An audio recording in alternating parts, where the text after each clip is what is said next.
చందమామ కథ. మూగనోము. పూర్వం యోధపురంలో ప్రతాపుడు అనే యువకుడు ఉండేవాడు. అతడు సామాన్య కుటుంబానికి చెందినవాడు. అయినప్పటికీ అతడికి కత్తి యుద్ధంలో గొప్ప నేర్పున్నది. దానికి తోడు అతను అపరిమితమైన ధైర్య సాహసాలు గల యువకుడు. అతను రాజుగారి దగ్గర కొలువు చేరిన కొద్ది కాలానికే తన శౌర్య పరాక్రమాలను ప్రదర్శించి రాజుగారికి ఎంతో ఇష్టుడయ్యాడు. అయితే అతను గొప్ప ఇంటివాడు కానందువల్లను, వయసులో ఇంకా చిన్నవాడు కావటం చేతను రాజుగారు తన ఆస్థానంలో ప్రతాపుడికి పెద్ద పదవి ఇవ్వలేదు. ఆ నగరంలోనే హిరణ్యగుప్తుడనే కోటీశ్వరుడు ఒక ఆయన ఉన్నాడు. ఆయనకు పార్వతి అనే ఒక కుమార్తె ఉన్నది. ఆమె చాలా చక్కనిది. ప్రతాపుడు ఒకనాడు పార్వతిని చూసి అది మొదలు ఆమె మీద ప్రేమ కలిగి నానాటికి వెర్రివాడులాగా అయిపోసాగాడు. అతను పార్వతితో మాట్లాడాలని 1-2 సార్లు ప్రయత్నాలు చేశాడు గాని కొంచెమైనా ఫలితం లేకపోయింది. తనకు ఎంతో ఇష్టుడైన ప్రతాపుడు నానాటికి చిక్కి పాలిపోతూ ఉండటం గమనించి రాజు కలవరపడ్డాడు. ఆయన తన ఆస్థాన వైద్యుణ్ణి పిలిచి, ప్రతాపుడు ఏదో వ్యాధితో బాధపడుతున్నాడు, వాడి ప్రాణం అమూల్యమైనది, ఎలాగైనా వాడికి చికిత్స చేసి మామూలు మనిషిని చెయ్యి అని ఆజ్ఞాపించాడు. రాజవైద్యుడు ప్రతాపుణ్ణి పరీక్షించాడు. కానీ రోగం అంతు చిక్కలేదు. కొద్ది రోజుల పాటు ఏవేవో ఔషధాలు కూడా ఇచ్చి చూశాడు. అవేవీ పనిచేయలేదు. ప్రతాపుడికి అనారోగ్యంగా ఉందని తెలిసి అతని బాల్యమిత్రుడు సత్యవర్మ అనేవాడు అతన్ని చూడవచ్చాడు. ప్రతాపుడు సత్యవర్మకు నిజం చెప్పేసి, మనోవ్యాధికి మందు లేదు, పార్వతిని పెళ్లాడితే తప్ప నా రోగం కుదరదు, అది సాధ్యమయ్యే పని కాదు, అందుచేత నేను క్రమేణా తీసుకుని చావక తప్పదు, నా కోసం ఎందుకు విచారిస్తావు అన్నాడు. పిచ్చివాడా, ఈ మాత్రానికే అధైర్యపడతావా? వెళ్ళి పార్వతిని కలుసుకొని నీ ప్రేమను ఆవిడకు తెలియజేసుకో. ఆమె నిన్ను పెళ్లారటానికి ఒప్పుకోవచ్చు. ఒకవేళ ఒప్పుకోకపోయినా నీకింత మనోవ్యధ ఉండదు అన్నాడు సత్యవర్మ. అసంభవం. పార్వతి కోటీశ్వరుల బిడ్డ. నేను చూడబోతే నామగోత్రాలు లేని సామాన్య సైనికుణ్ణి. నేను ఆమెను ఎట్లా కలుసుకోగలను, ఎట్లా మాట్లాడగలను? నన్ను ఇలాగే చచ్చిపోని అన్నాడు ప్రతాపుడు విచారంగా. నువ్వు చేయలేని పని నీకు నేను చేసి పెడతాను, నువ్వేమీ అధైర్యపడకు అని సత్యవర్మ తన స్నేహితుడికి ధైర్యం చెప్పి వెళ్ళిపోయాడు. అది మొదలు ప్రతాపుడి వ్యాధి తిరుగుముఖం పట్టింది. 3-4 రోజులలో అతడు మామూలు మనిషి అయినాడు. రాజుగారు కూడా చాలా సంతోషించాడు. ఈలోపుగా సత్యవర్మ ఒక వ్యాపారస్తుడి వేషం వేసుకుని ఒక మూటలో అందమైన స్త్రీల సామాగ్రి పెట్టుకొని నేరుగా హిరణ్యగుప్తుడి ఇంటికి వెళ్ళి పార్వతిని చూశాడు. పార్వతి అతను తెచ్చిన వస్తువులను చూసి చాలా ముచ్చటపడింది. అవి మామూలుగా బజారులో దొరికే వస్తువులు కావు. ఆమె వాటిలో కొన్నింటిని ఏరి వీటి వెల ఎంత అని అడిగింది. వీటిలో మీకు నచ్చినవి ఇవేనా అమ్మా అని అడిగాడు సత్యవర్మ. నచ్చటానికేం, నీ దగ్గర ఉన్న వస్తువులన్నీ నచ్చాయి, కానీ అన్నీ ఒకసారి ఎలా కొనేది అన్నది పార్వతి.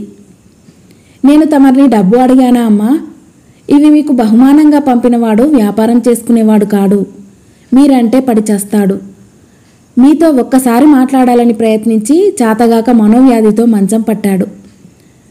వాడి స్థితి చూస్తే మీకు నిజంగా గుండె కరిగిపోతుందన్నమాట అని ఇతరులెవరూ వినకుండా సత్యవర్మ పార్వతితో అనేశాడు.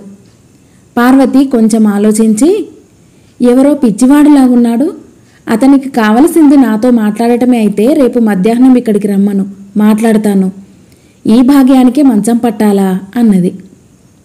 ఈ సంగతి తన స్నేహితుడు చెప్పగానే ప్రతాపుడు పరమానందం చెందాడు. మర్నాడు మధ్యాహ్నం అతడు పార్వతి ఇంటికి వెళ్ళాడు. పార్వతి అతన్ని తన గదికి పిలిపించింది. ప్రతాపుడు ఆమెకు తన గొడవంతా చెప్పుకున్నాడు.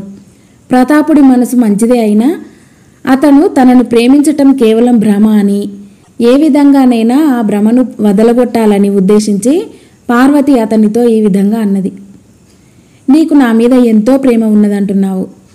ఇదే నిజమైతే ఈ క్షణం నుంచి 1 ఏడాది పాటు ఎవరితోనూ ఏమాత్రమూ మాట్లాడకూడదు. నీవీ పని చేసినట్టయితే నీకు నాపై నిజంగా ప్రేమ ఉన్నదని నాకు నమ్మకం చిక్కుతుంది. అప్పుడు నిన్ను పెళ్లాడతాను అన్నది పార్వతి.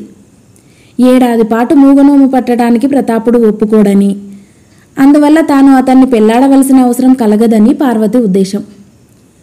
పార్వతి కఠిన చిత్తురాలని, ఆమెకు తన మీద ఏమాత్రమూ ప్రేమ లేదని ప్రతాపుడు గ్రహించాడు. అతనికి ఆమె మీద పట్టరాని కోపం వచ్చింది. అందుచేత అతను ఏడాది పాటు మూగనోము పట్టి ఆమెను పెద్ద చిక్కులో పెట్టడానికి నిశ్చయించుకున్నాడు. మూగనోము షరతుకు తాను సమ్మతించినట్టు సంజ్ఞలతో పార్వతికి తెలియజేసి ప్రతాపుడు వెళ్ళిపోయాడు. అది మొదలు అతను ఎవరితోనూ మాట్లాడలేదు.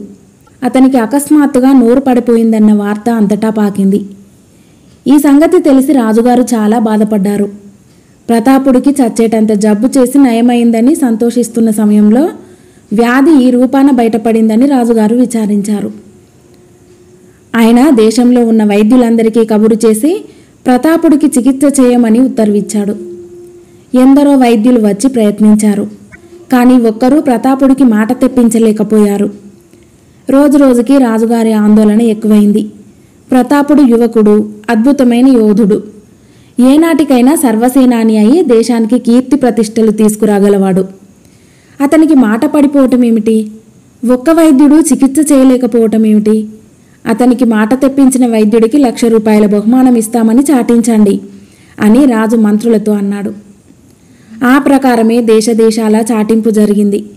ఎక్కడెక్కడ నుంచో ఘన వైద్యులు వచ్చి ప్రతాపుణ్ణి పరీక్షించి అతని మూగతనం పోగొట్టడానికి ఏమీ చేయలేకపోయారు.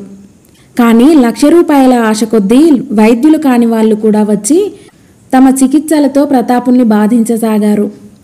ఈ సంగతి తెలిసి రాజుగారు ప్రతాపుడికి చికిత్స చేసి మాట తెప్పించలేకపోయిన వారికి జరిమానా విధిస్తామని, జరిమానా ఇచ్చుకోలేకపోతే యావజ్జీవం ఖైదు చేస్తామని మరొక ప్రకటన చేశాడు.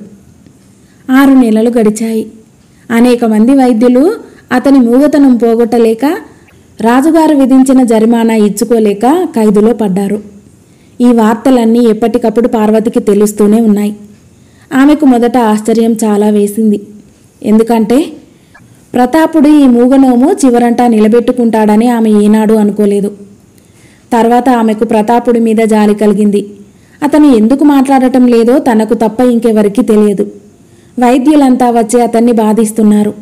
రాజుగారు ఏర్పాటు చేసిన నియమం ప్రకారం మంచి వైద్యులు కూడా ఖైదులో పడ్డారు. కోతిపుండు బ్రహ్మరాక్షసి అయినట్టయింది. ప్రతాపుడి విషయంలో రాజుగారు చూపించే శ్రద్ధ కూడా పార్వతికి ఆశ్చర్యం కలిగించింది. అతను సామాన్య సైనికుడు అనుకున్నది కానీ రాజుగారికి అతనంటే ఇంత ఇష్టమని పార్వతి ఎరగనే ఎరగదు. ఈ విషమ పరిస్థితి అంతా తన మూలాన్ని ఏర్పడింది గనుక ప్రతాపుడి మూగనోముకు తన చేతి మీదుగానే ఉద్వాసన అయితే బాగుంటుందని ఆమె అనుకున్నది. అందుచేత పార్వతి రాజుగారి దర్శనం చేసుకొని, మహారాజా, నాకు అనుమతి ఇప్పించండి, ప్రతాపుడికి నేను చికిత్స చేసి మాట తెప్పిస్తాను అన్నది. రాజు ఆశ్చర్యపడి, నీవా? ఎంతో గొప్ప వైద్యులు చేయలేని పని నీ వల్ల ఏమవుతుంది? నీకు వైద్యం ఏం తెలుసు అని అడిగాడు. నాకు వైద్యం తెలియని మాట నిజమే గాని అతనికి మాట పడిపోయిన కారణం తెలుసు. అందుచేత నేను అతనికి మాట తెప్పించగలను. చికిత్స చేయటానికి నాకు అనుజ్ఞ ఇప్పించండి అన్నది పార్వతి. చికిత్స చేయలేకపోతే జరిమానా ఇచ్చుకోవాలి. ఆ సంగతి ఎరుగుదువా అన్నాడు రాజు. చిత్తం, ఆ నియమానికి లోబడే చికిత్స చేస్తాను అన్నది పార్వతి.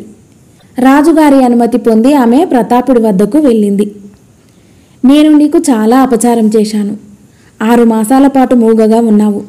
ఇక చాలు, మామూలుగా మాట్లాడు. నేను నిన్ను వివాహం చేసుకోవటానికి సిద్ధంగా ఉన్నాను అన్నదామె ప్రతాపుడితో. ప్రతాపుడికి ఇంకా ఆమె మీద గల కోపం తగ్గలేదు. ఈ దుర్మార్గురాలు సంవత్సరం గడువు లోపల నా చేత మాట్లాడించి నియమభంగం చేయటానికి, రాజుగారిచ్చే 1,00,000 రూపాయలు కాజేయటానికి ఈ ఎత్తు వేసింది. ఈమెకు తగిన శాస్తి చేస్తాను అనుకొని అతను జవాబు చెప్పలేదు. ఆమె చెప్పే ప్రతి మాటకు మాట్లాడలేను అన్నట్టు సంజ్ఞ చేశాడు. పార్వతి అతన్ని బ్రతిమాలింది. కంటనీరు కూడా పెట్టుకున్నది. కానీ ప్రతాపుడు మాట్లాడ నిరాకరించాడు. పార్వతి నిరుత్సాహంతో తల వంచుకొని రాజుగారి వద్దకు తిరిగి వెళ్ళి, మహారాజా, నా చికిత్స వృధా అయింది. ప్రకటించిన ప్రకారం నాకు తగిన శిక్ష విధించండి అన్నది. పార్వతిని వెంటనే ఖైదులో ఉంచి ఆమె తండ్రికి కబురు పంపారు. ఆమె తండ్రి వచ్చి జరిమానా చెల్లించి తన కుమార్తెను ఇంటికి తీసుకుపోయాడు. ఇది వినగానే ప్రతాపుడి మంట చల్లారింది. పార్వతికి తగిన శాస్తి అయిందనుకున్నాడు. ఇక తాను మూగనోము చాలించవచ్చు. ఎందుచేతనంటే తన మీద ప్రేమ లేని దాన్ని పెళ్లాడటం ప్రతాపుడికి ఎంతమాత్రం ఇష్టం లేదు. ప్రతాపుడు నేరుగా రాజుగారి దగ్గరికి వెళ్ళి తాను మూగగా నటించినందుకు క్షమాపణ చెప్పుకొని దానికంతకు గల కారణం కూడా చెప్పాడు. రాజుగారు అంతా విని ఆశ్చర్యపడి పార్వతిని పిలిపించాడు.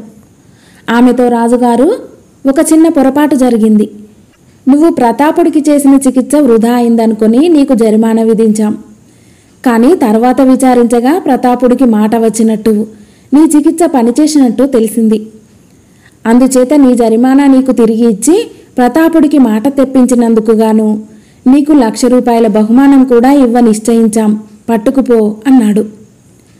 పార్వతి ఈ మాట విని సంతోషించినట్టు కనబడలేదు. మహారాజా, నేను బహుమానానికి ఆశించి అతనికి చికిత్స చేయలేదు. నేనతనికి గొప్ప ద్రోహం చేశాను. ఆ తప్పు దిద్దుకుందామని ప్రయత్నించాను. ఒకప్పుడు అతను నన్ను ఎంతో ప్రేమించాడు. ఆ ప్రేమను ఇప్పుడు పోగొట్టుకున్నాను. నాకు అదే శిక్ష. అతనికి నా మీద ఇంకా ప్రేమ ఉంటే నేను మాట్లాడమని ప్రార్థించినప్పుడే మాట్లాడి ఉండేవాడు. నా చికిత్స వృధా అయిన మాట నిజం.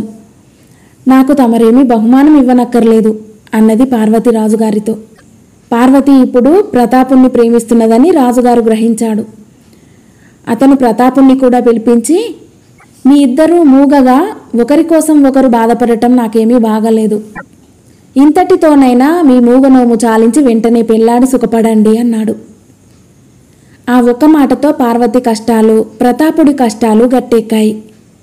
వారిద్దరికీ త్వరలోనే వైభవంగా వివాహం జరిగింది. రాజుగారు వధూవరులకు విలువైన అనేక బహుమానాలు ఇస్తూ 1,00,000 రూపాయలు కట్నం కూడా చదివించాడు. ప్రతాపుడు రాజుగారి కొలువులో పెద్ద ఉద్యోగి అయి కాలక్రమాన సేనాధిపతి పదవి కూడా సంపాదించుకున్నాడు. కథ సమాప్తం.